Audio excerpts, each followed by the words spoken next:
Okay, hello. Welcome back to my profile, LinkedIn profile, and this is my second video. I'm kind of nervous as well.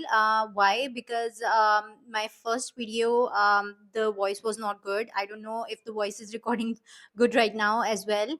But I want to be as natural as possible, and I'm trying my level best.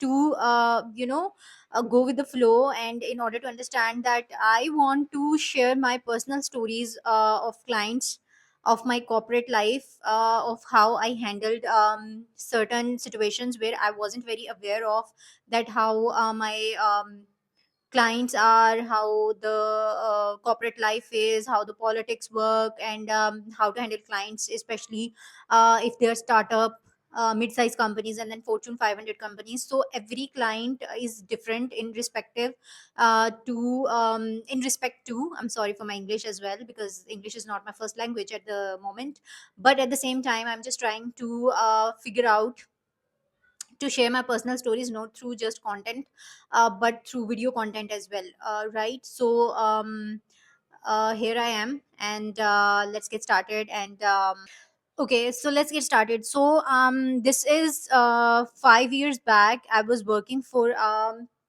you can say a mid-sized company.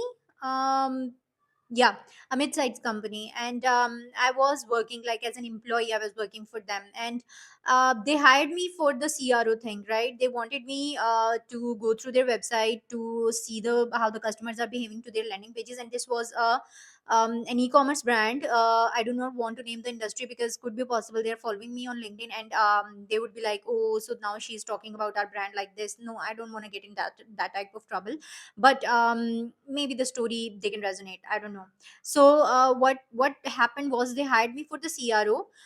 They wanted me to go through their traffic, they wanted me to go through VWO, they wanted me to go through heat maps, session recordings, and all the organic traffic as well, in order to see that how the customers are behaving to their landing pages, certain landing pages, right? And also the homepage, because they have good direct traffic on their homepage as well. So everything was effed up. Everything was effed up. Why? Because they were using Magento, and at the same time they were working so hard on the back end, but they were not understanding that all of their UI UX is extremely bad, right? So what I did was I spent 2 months without doing anything, understanding their traffic, how. And I watched every session replay. I have gone through all the heat maps, and I have gone through zonal map, the click rate, sorry, the click map, and all that, all those stuff, in order to understand that, and click area as well, in order to understand